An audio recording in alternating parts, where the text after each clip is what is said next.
విశ్లేషణ ఏంటి దీనికి సంబంధించి? మనం గతం నుంచి అనుకుంటున్నాం, కొద్దిమంది ప్రభుత్వ ఉద్యోగులు, కొద్దిమంది పోలీస్ ఆఫీసర్లు ప్రభుత్వానికి వ్యతిరేకంగా పనిచేస్తున్నారు, జగన్మోహన్ రెడ్డికి అనుకూలంగా. అంటే ఏదైతే ఆయన ఆయన అప్పుడు ఆ హయాంలో జరిగిన కేసులకు సంబంధించి కావచ్చు, ఇవన్నీ కూడా ఆయనను బయటపడేసే విధంగా పనిచేస్తున్నారు ఆయన పార్టీకి సంబంధించిన నేతలను. ఇవన్నీ కూడా ఒక్కొక్కటి బయటకు వస్తూ ఉన్నాయి. మీ విశ్లేషణ ఏంటి సార్? ప్రభుత్వం కొంచెం ఆలస్యమైందా ఇవన్నీ తెలుసుకోవడంలో? ఏం చెప్తారు మీరు? పవన్ గారు, మీకు, డాక్టర్ సుధాకర్ రెడ్డి గారికి, షేక్ సైదా గారికి, మన వీక్షక మిత్రులందరికీ నమస్కారం అండి. ఇప్పుడు ప్రజాస్వామ్యానికి 4 మూల స్తంభాలని మన పూర్వీకులు, మన రాజ్యాంగ నిర్మాతలు కూడా చెప్పారు, అలాంటి వ్యవస్థని సృష్టించారు. కానీ దురదృష్టవశాత్తు ఒక సుస్థిరమైనటువంటి వ్యవస్థల్లో కూడా కొన్ని అపశృతులు జరుగుతూ ఉంటాయి అనేది ప్రపంచవ్యాప్తంగా ఉన్న రాజ్యాంగ వ్యవస్థల్లోనూ దేశాల్లో కూడా కొన్ని అపశృతులు గతంలోనూ జరిగినాయి.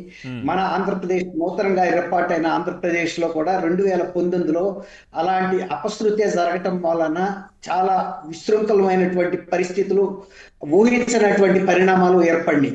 అది ప్రజలు వాళ్ళు చేసిన తప్పుని వెంటనే గ్రహించినప్పటికీ కూడా అది సవరించుకోవటానికి రాజ్యాంగ పరంగా అవకాశం మళ్ళీ 5 ఏళ్ల తర్వాత వచ్చింది. ఈ 5 ఏళ్ల లోపల జరిగిన ఈ అనర్థాల్లో ఇప్పుడు మీరు చెబుతున్నటువంటి అధికారులు కూడా వాళ్ళ ఇష్టానుసారంగా ఆ ప్రభుత్వంతో కుమ్మక్కయ్యారు. నేను ఇంతకుముందు చెప్పాను, 4 మూల స్తంభాల్లో 3 మూల స్తంభాలు ఏకమైపోయినాయి.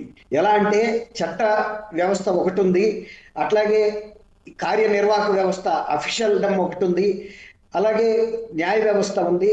అప్పుడు 4వ వ్యవస్థగా పత్రికా స్వేచ్ఛ అనేది ప్రజా స్వేచ్ఛగా భావించి ఆ రోజున పత్రికా స్వేచ్ఛ కూడా ప్రజాస్వామ్యం పరిపుష్టం అవడానికి 4వ స్తంభంగా, మూల స్తంభంగా మన పెద్దలు వర్ణించారు. అవన్నీ కూడా చక్కగా వ్యవహరిస్తా వచ్చినాయి. 4 చక్రాల వాహనం ఎంత స్థిరంగా వెళ్తుందో అంత బ్రహ్మాండంగా ప్రయాణించింది. కానీ దురదృష్టవశాత్తు 2019లో ఆంధ్రప్రదేశ్ లో జరిగిన ఒక చిన్న తప్పిదం వలన అర్హత లేని వ్యక్తులు, అనుభవం లేని వ్యక్తులు, పరిపూర్ణమైనటువంటి అవగాహన లేని వ్యక్తులు అధికారంలోకి రావటంతో ఈ వ్యవస్థలన్నింటినీ కూడా వాళ్ళు నాశనం చేసి ప్రజల మీద టీకాలు చేయడానికి వాళ్ళ అధికారాన్ని ఉపయోగించారు. తర్వాత అఖిల భారత సర్వీస్ అధికారులు మొట్టమొదటిసారిగా తమ బాధ్యతలను మర్చిపోయి ఎవరి చేత నియమింపబడ్డాము, ఎందుకు నియమింపబడ్డాము, మన సీనియర్లు ఎలా ప్రవర్తించారు, అలాంటి వాటిలో మనం వెళ్ళాలి అనేది మర్చిపోయి కొంతమంది క్రిమినల్స్ కి కొమ్ము కాశారు. అంటే రాజకీయ వ్యవస్థలో వాళ్ళు అధికారంలోకి వచ్చారు కాబట్టి అత్యధిక మెజారిటీతో ఇక మనం వాళ్ళ అండ కనుక ఉంటే వాళ్ళు చేసిన అక్రమాలతో పాటు మనం కూడా చేసేసుకోవచ్చు, స్వామి కార్యం స్వకార్యం అని ఆ విధమైనటువంటి ప్రవర్తనకు పూనుకొని వాళ్ళకై వాళ్ళు తప్పిదాలు చేసి వాళ్ళు ఆ కేసుల్లో ఇరుక్కోవటం, సస్పెండ్ అవ్వటం, ప్రజల చేత చీకొట్టించుకోవడం జరిగింది.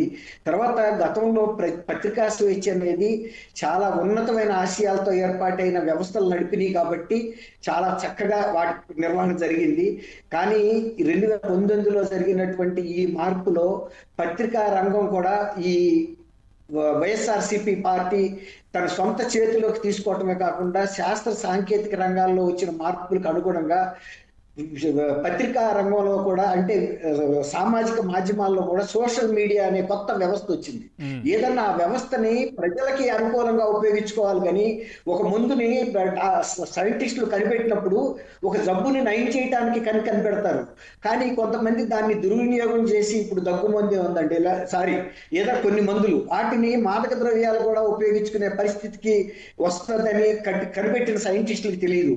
ఇలాగే వీళ్ళు ఈ పత్రికా రంగాన్ని కూడా స్వాధీనం చేసుకుని దేశంలో ఏ రాజకీయ నాయకుడికి లేనంత వ్యవస్థ వైఎస్ఆర్సీపీ అధిష్టానానికి సాక్షి మీడియా ఉండి వాళ్ళు, అది కాకుండా సోషల్ మీడియాని కూడా వాళ్ళు హస్తగతం చేసుకుని, అంటే సోషల్ మీడియా ద్వారా వాళ్ళు అనుకున్నటువంటి ప్రచారాన్ని నిరాటంకంగా సాగించి అధికారాన్ని కూడా ఎలా కైవసం చేసుకోవచ్చు అనే దాన్ని వాళ్ళు పెట్టుబడి, అంటే వాళ్ళ దగ్గర డబ్బు ఉంది, తర్వాత దీన్ని దుర్వినియోగం చేసుకోవడానికి కావాల్సిన పథకాలు ఉన్నాయి, దానికి ఇన్ఛార్జిగా పెట్టిన వ్యక్తులు నిర్భయంగా మీరు ఏదైనా న్యాయ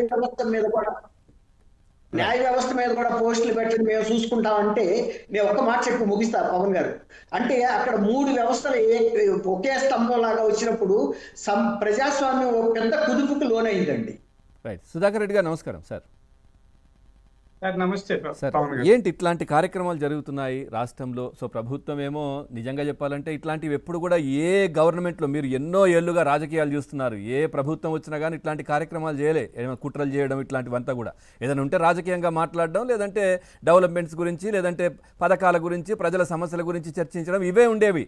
కానీ ఇప్పుడు వైసీపీ అధికారంలోకి వచ్చిపోయిన తర్వాత పూర్తిగా ఈ విధంగా